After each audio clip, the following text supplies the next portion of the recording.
Ahora, mi única pretensión es motivar a la iglesia a que seamos personas de oración. Todo va a cambiar si somos personas de oración. Buscar al Señor, la oración, comienza desde muy temprano. Una vez que somos expulsados del Edén, desde Adán y Eva, sus hijos, dice Génesis 4:25, dice, y se comenzó a invocar el nombre de Adonai. Tenían claro a quién habían perdido. Tenían claro cuando andaban en la presencia del Señor, cuando caminaban con Él juntos en el huerto. Y Génesis 3:8 dice, y el hombre y su mujer se escondían de la presencia de Adonai Elohim. El Señor los llama y responden, tuve miedo porque estoy desnudo. Y yo creo que este miedo a acercarnos a la presencia del Señor es una constante en nuestras vidas. Hay algo que nos ha desvinculado, separado, roto. Isaías es el pecado. Es nuestro propio mal. Isaías 59:1 dice, he aquí que no se ha cortado la mano de Yahvé, de modo que no puede salvar, ni su oído se ha endurecido, de modo que no puede oír. Son vuestras transgresiones las que se interponen entre vosotros y vuestro Señor. Son vuestros pecados los que os ocultan su rostro e impiden que os oiga. Estamos en un mundo tan roto, que está tan separado del Señor, y ha pasado tanto tiempo desde que nuestros padres caminaban con el Señor por el huerto, que cada vez es más complicado ponerse delante del Señor, derramarse delante del Señor, buscar al Señor con intensidad. Hay algo que se ha roto, pero alguien vino y hay algo que se ha reconstruido. El Señor vino, se humilló y se hizo como nosotros, se humilló aún más y se hizo maldito de Dios, murió en una cruz para reconciliarnos y que esta unión pueda volver a ser una realidad constante o sistemática en nuestras vidas. Me encanta cómo traduce, yo le estoy leyendo de la textual, por eso a veces leo Adonai o Yahvé o El Shaddai o cosas así, pero yo creo que en el círculo que nos rodeamos todos lo estamos entendiendo. Hay una parte en Juan que dice que Dios se hizo hombre y habitó entre nosotros. La textual traduce, hizo tienda de campaña. ¿Vale? Y me parece, por lo menos a mí me cambió la perspectiva, yo creo que esto lo habré compartido con mucha gente, porque el Señor, a veces tenemos ese concepto y la gente, yo creo que sobre todo más fuera de la iglesia incluso, aunque a lo mejor también dentro, de que nos acercamos a ese Jesús carpintero con el pelo largo y una túnica que fue maltratado por los romanos y por los judíos y al final crucificado. Pero la Biblia es muy clara en que Él vino a hacer un trabajo, montó tienda de campaña, vino para irse, vino para mostrarnos algo y subir a donde Él se merecía estar. Entonces, es imprescindible que recuperemos el concepto de ante quién nos acercamos cuando nos ponemos en oración. Y yo tengo mis dos textos favoritos que están en Apocalipsis. Apocalipsis 1:12 en adelante dice, y me volví para ver la voz que hablaba conmigo, y vuelto vi 7 candeleros de oro, y en medio de los 7 candeleros a uno semejante al Hijo del Hombre, vestido con una túnica telar y ceñido a la altura del pecho con una faja de oro. Su cabeza y los cabellos eran blancos como la lana blanca, como la nieve, sus ojos como llama de fuego, sus pies eran semejantes al bronce bruñido, como en un horno encendido, y su voz como el estruendo de muchas aguas. En su diestra tenía 7 estrellas y de su boca salía una espada aguda de doble filo. Y su semblante era como cuando brilla el sol en su fuerza. Cuando lo vi, caí como muerto a sus pies. Y Apocalipsis 4:3 dice, aquí me he permitido hacer un poco de subrayado, ¿vale? Hay partes que me salto para que sea más corto. Y el que estaba sentado era semejante en su aspecto a una piedra de jaspe y de cornalina, y alrededor del trono un arco iris semejante en su aspecto a una esmeralda. Y alrededor hay 24 ancianos, Y del trono salen relámpagos, voces y truenos. Y delante del trono los 7 espíritus de Dios. Y como un mar de vidrio. Y en medio seres vivientes llenos de ojos delante y detrás. León, becerro, hombre, águila. Y no se dan reposo día y noche gritando: Santo, Santo, Santo, Señor Todopoderoso, el que era, el que es y el que viene. Ante este Señor que nos encerramos, nos reservamos tiempo, nos ponemos en su presencia. ¿Cómo no valorarlo esto?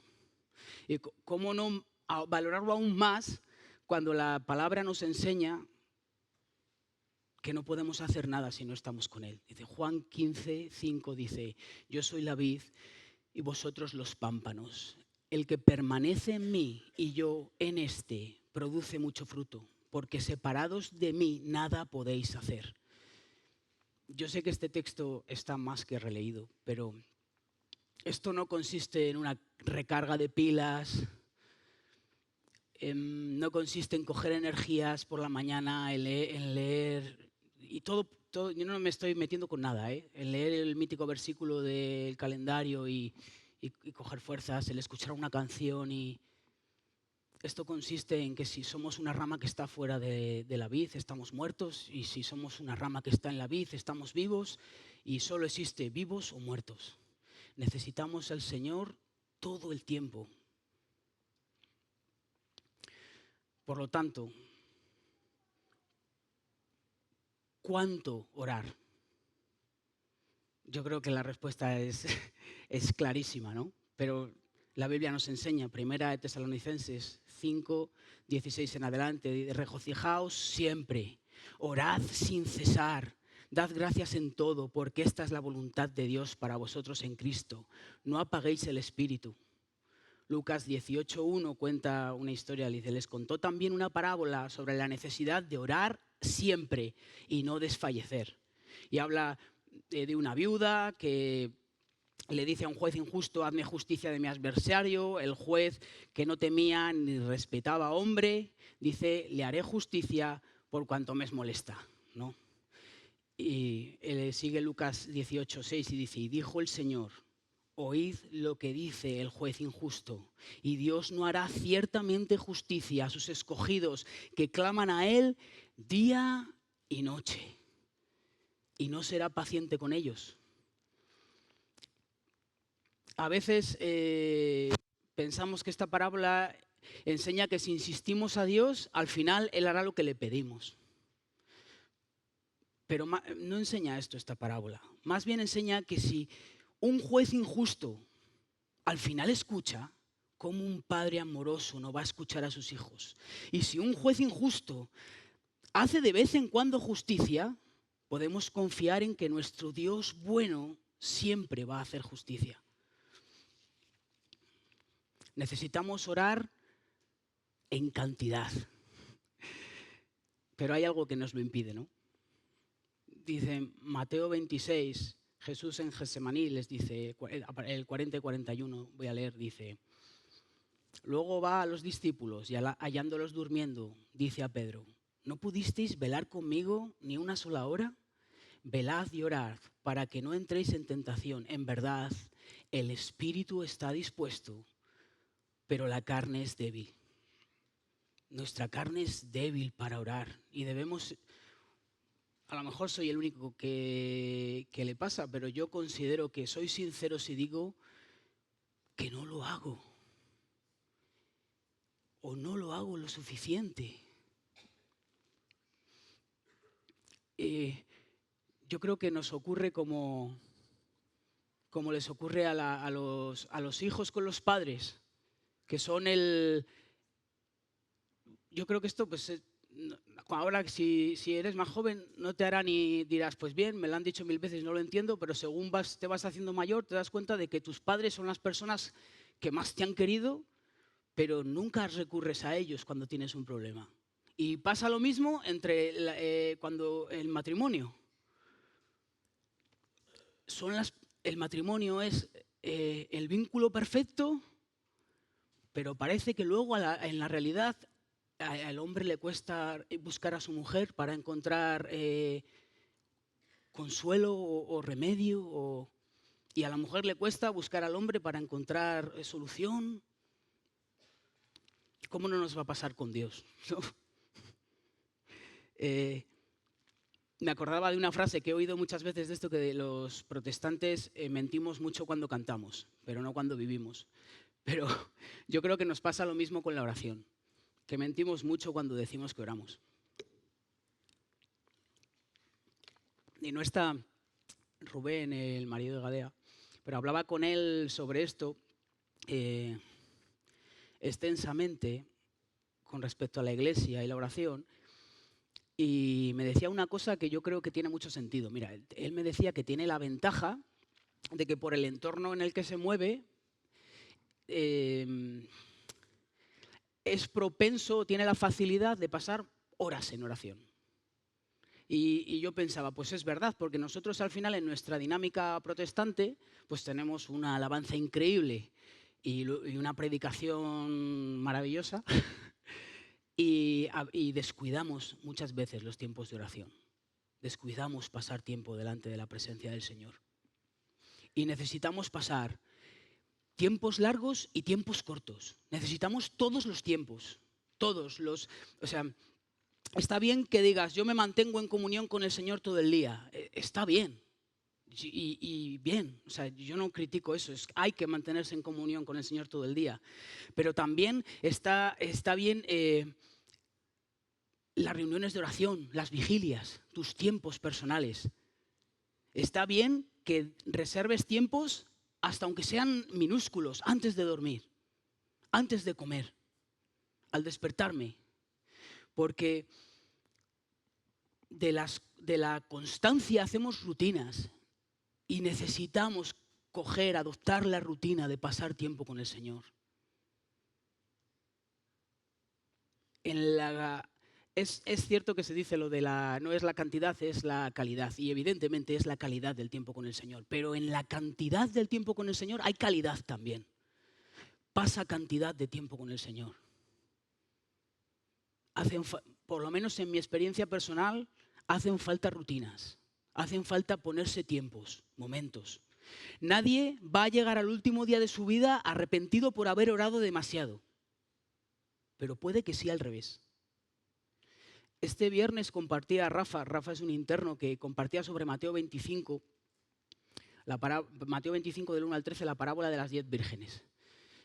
Resumido hay 10 vírgenes, 5 insensatas, 5 sensatas, 5 preparan sus lámparas, 5 no las preparan, 5 tienen aceite, 5 no tienen aceite.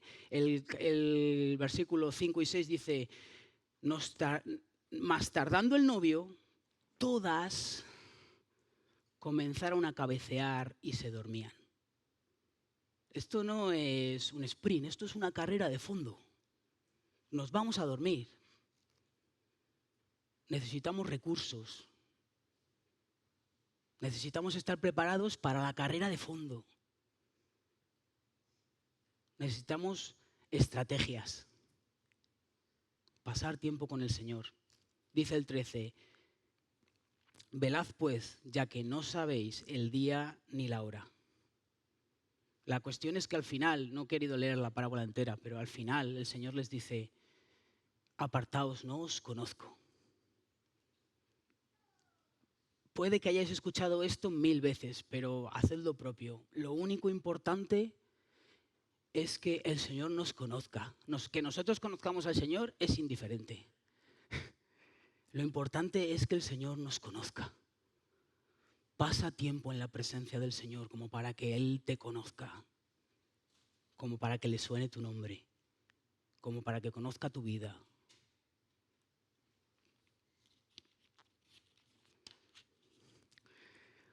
He puesto aquí, ¿cómo lo hacemos? ¿De qué manera lo hacemos? A lo mejor esto que voy a compartir no le ha pasado nunca a nadie, pero como es algo que me ha pasado a mí y puede que haya más gente en el mundo igual, lo voy a leer. Mateo 6:5 dice, Cuando estéis orando, no seáis como los hipócritas que aman orar en pie en las sinagogas y en las esquinas de las calles, para exhibirse de los hombres. De cierto os digo que ya están recibiendo toda su recompensa. Pero tú, cuando ores, entra en tu aposento interior y trancando la puerta, ora a tu Padre en lo secreto, y tu Padre que ve en lo secreto te recompensará. Le digo que puede que esto no le haya pasado a nadie nunca, pero por tiempo para mí fueron un conflicto las oraciones en público, las oraciones en alto. La realidad es que Dios no prohíbe la oración en público, sino la hipocresía en la oración. Y tengo unos textos de oraciones en público de gente relevante en la Biblia, como puede ser Salomón, en 1 Reyes 8, 22, dice: entonces Salomón se plantó ante el altar de Yahvé, frente a toda la asamblea de Israel, y extendiendo sus manos a los cielos, dijo: oh Yahvé, Elohim de Israel, no hay Elohim como tú, ni arriba en los cielos, ni abajo en la tierra. Tú guardas el pacto y la misericordia para con tus siervos, que andan delante de ti con todo su corazón. En Juan 11:4, es Jesús el que ora en público y dice: entonces Jesús alzó los ojos a lo alto y dijo: Padre, te doy gracias porque me has oído. Yo sabía que siempre me oyes, pero lo digo por causa de la multitud que están alrededor, para que crean que tú me enviaste. La iglesia ora en público. Hechos 4:24. Y cuando ellos lo oyeron, alzaron unánimes la voz a Dios y dijeron: soberano, tú eres el que hiciste el cielo y la tierra y el mar y todo lo que hay en ellos. Pablo nos insta no solo a orar en el secreto, sino a orar en todo lugar, en 1 Timoteo 2:8. Quiero pues que los hombres oren en todo lugar, alzando manos santas. Vale, lo que yo puedo deducir es que hay una diferencia entre la oración íntima y la oración pública. Tiene una intención diferente. La oración pública busca la edificación de la iglesia. No he encontrado una manera de resumirlo más que a través del Padre Nuestro. Me ha parecido el mejor ejemplo de oración comunitaria. Dice algo así, hecho como una... Nosotros en la comunidad profetizamos y proclamamos verdades bíblicas. Dice: Padre nuestro que estás en los cielos. Santificamos, engrandecemos, adoramos el nombre de Dios. Santificado sea tu nombre. Nos agradamos y visualizamos todas sus promesas. ¿Cómo será su reino? Venga a nosotros tu reino. Y aunque no comprendemos todas las cosas, confiamos en que se hace su voluntad. Hágase tu voluntad, así en la tierra como en los cielos. Pedimos los unos por los otros, por necesidades de trabajo, problemas, enfermedades, complicaciones, incluso por problemas más profundos como pecados en la iglesia, pecados personales. El pan nuestro de cada día, dánoslo hoy, y perdona nuestras ofensas como nosotros perdonamos a los que nos ofenden. No nos dejes caer en tentación, líbranos del mal. Existe esta oración para bendición de la iglesia, que es una oración en voz alta, de comunidad. Y luego existe la de intimidad, la personal, en lo secreto. Hebreos 4:16 dice: acerquémonos pues con confianza al trono de la gracia, para que obtengamos misericordia y hallemos gracia para el oportuno socorro. Necesitamos oportuno socorro. Yo no he sabido muy bien cómo explicar esto más que de una manera personal como yo lo vivo. ¿Cómo vivo yo el oportuno socorro del Señor?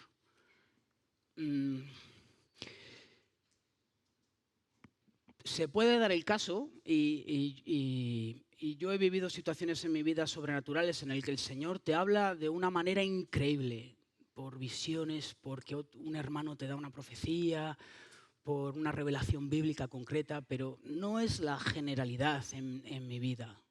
En mi vida, cuando yo busco socorro del Señor, encuentro o analizo que a través de el estudio de la palabra del Señor, del conocimiento de su corazón, del conocimiento de su voluntad, de estudiar las Escrituras, hay un momento en la oración en el que el Espíritu Santo hace viva ese texto y le da sentido y te ubica en tu vida. Ese texto se vuelve sabiduría, se vuelve una manera de actuar, ya sea para algo que ha pasado, que está pasando o que va a pasar. En el Salmo 51, David fue descubierto por Dios a través del profeta Natán por el tema de Betsabé, la mujer de Urías. Y dice así el Salmo 51 en el 5 y 6, dice: He aquí, en maldad fui formado, y en pecado me concibió mi madre. He aquí tú deseas la verdad en lo íntimo. Por tanto, en lo secreto hazme conocer sabiduría. Necesitamos ese mover que hace la intimidad con Dios, del corazón de Dios puesto por el Espíritu Santo en nuestro corazón. Y el propio David, después de eso dice a partir del versículo 13: Así enseñaré a los transgresores tus caminos, y los pecadores se convertirán a ti.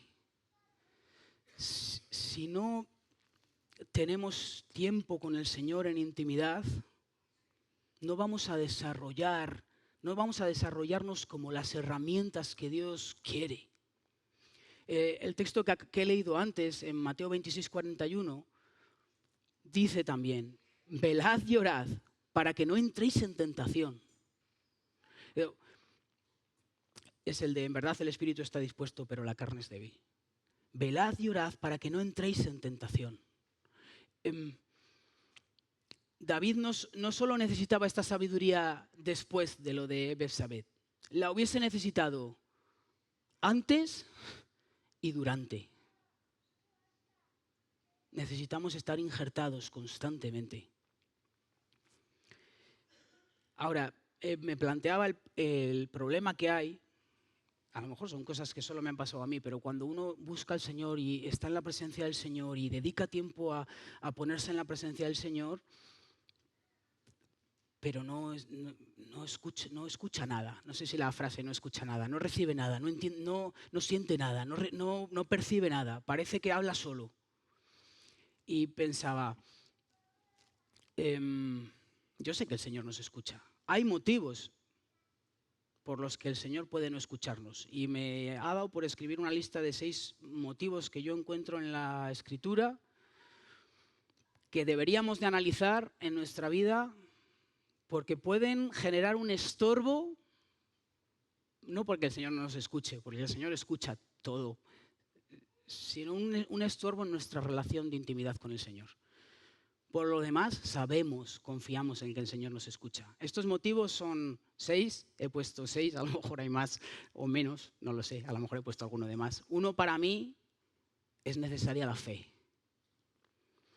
Hebreos 11:6 dice: pero sin fe es imposible agradarlo, porque es necesario que el que se acerca a Dios crea que existe y que es galardonador de los que le buscan.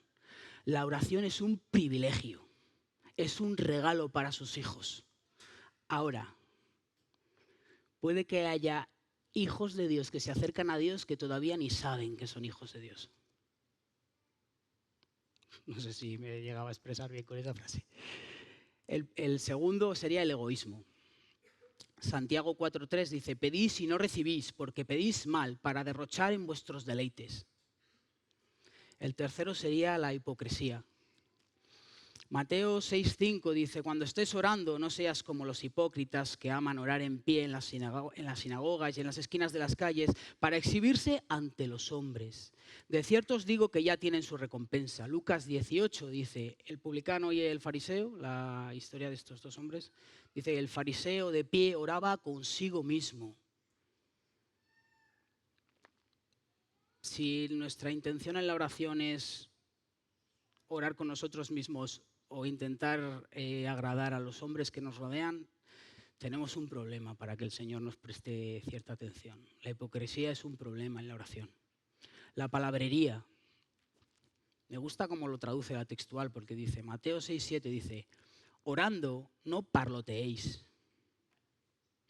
Orando no parloteéis vanamente como los gentiles, que piensan que por su palabrería serán oídos.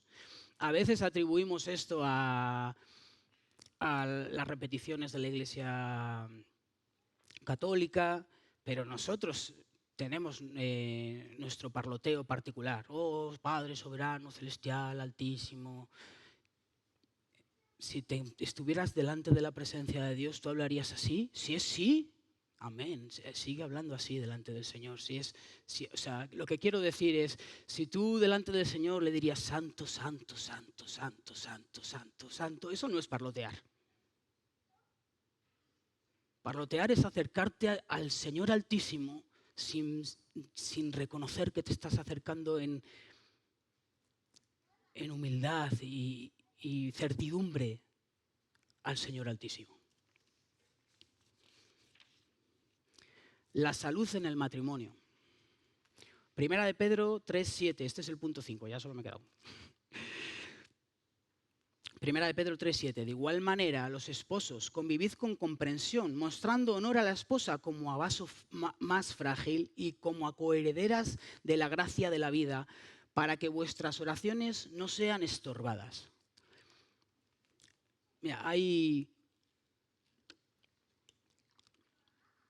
algo que va a pasar si tú no estás bien en tu matrimonio, si tú no estás buscando a tu mujer para estar a bien, o tú no estás buscando a tu marido para estar a bien. Si tu matrimonio no está, cuando tú vayas a la presencia del Señor, el Señor te va a decir, ve a tu matrimonio. Entonces, por más que vayas, lo primero es lo primero. Necesitas trabajar en tu matrimonio. Lo necesitas. Y cuanto más lo retrases, más retrasarás ponerte delante de la presencia del Señor. Y pasa algo parecido, a lo mejor aquí, en el 6 he puesto el perdón, aunque no tiene directamente relación con la oración, o sí, hay algo en la falta de perdón que enturbia nuestra relación con Dios. Mateo 6, 14 y 15 dicen, porque si perdonáis a los hombres sus delitos, también vuestro Padre Celestial os perdonará. Pero si no perdonáis a los hombres, tampoco vuestro Padre perdonará vuestros delitos. Y Mateo 5, 23 dice, por lo tanto, si estás presentando tu ofrenda al altar y allí recuerdas que tu hermano tiene algo contra ti, deja allí tu ofrenda ante el altar y anda, reconcíliate primero con tu hermano y luego regresa y presenta tu ofrenda. Debemos analizarnos nuestros propios corazones. Hay algo que nos va a obstaculizar nuestra relación con Dios, que es la falta de perdón. Es una realidad. Fuera parte de todos estos obstáculos, sabemos que somos escuchados por nuestro Padre y que hay poder en la oración. Siempre he pensado que si yo oro, o Dios va a cambiar la situación, o Dios me va a cambiar a mí para que vea diferente la situación.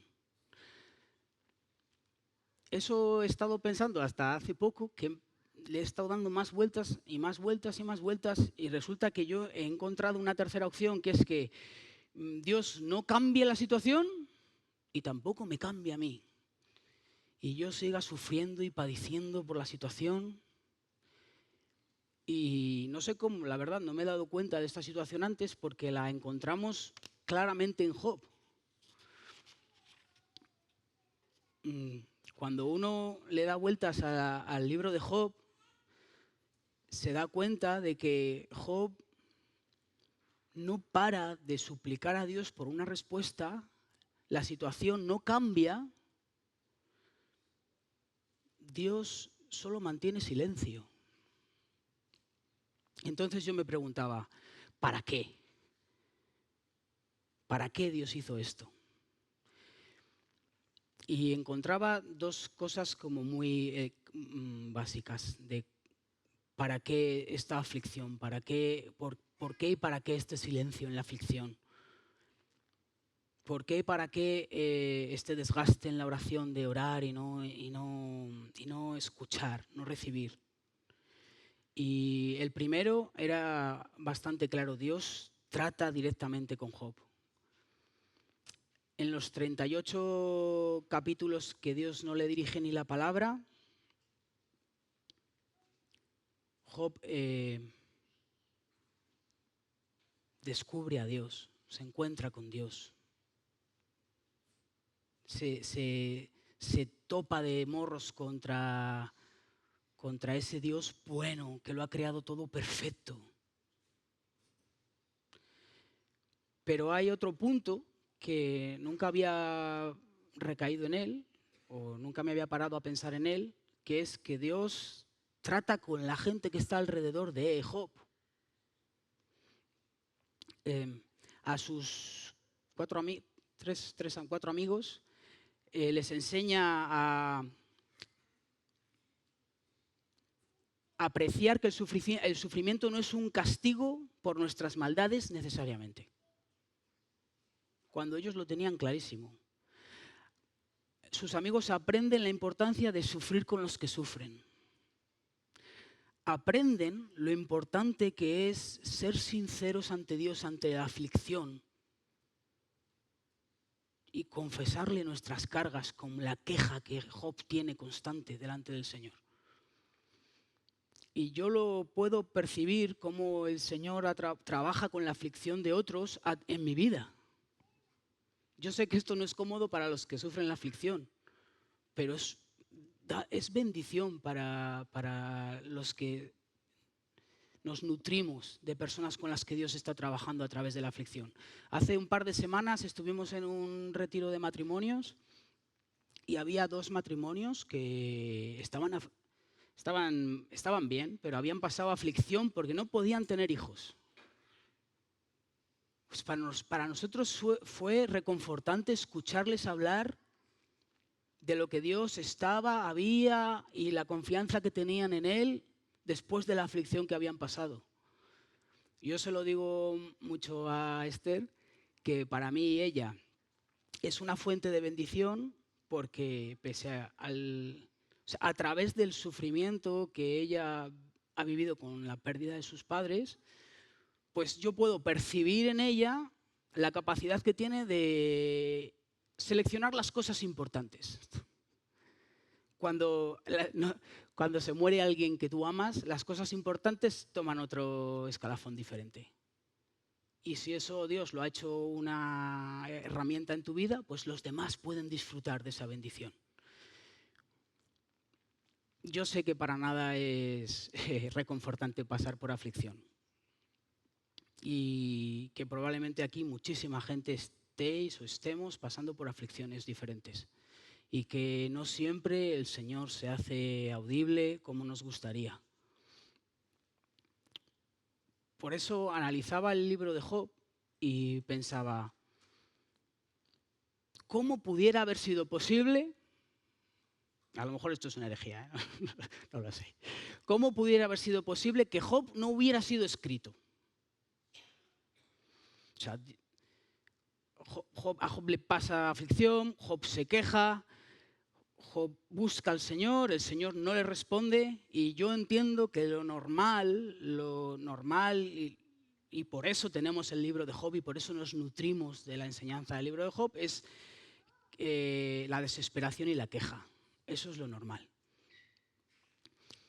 Pero un día, tomando un café con Jesús, me dijo una frase que la voy a usar que cambió un poco mi perspectiva sobre este punto y me hizo pensar en esta. Él me dijo, navegar la vida que Dios pone delante de ti. Y yo me planteo que si yo navego el mar que Dios pone delante de mí y si me dejo llevar en confianza, sabiendo de su bondad, reconociendo su control soberano y simplemente digo, sé que algo quieres con esto, Señor. ¿Qué quieres que yo haga? A lo mejor las cosas son diferentes, a lo mejor no se hubiera escrito el libro de Job si él hubiera hecho esto. No lo sé, solo es una última idea. Os animo, buscad al Señor, buscad tiempos para el Señor. Es un privilegio que tenemos como sus hijos. Que el Señor os bendiga.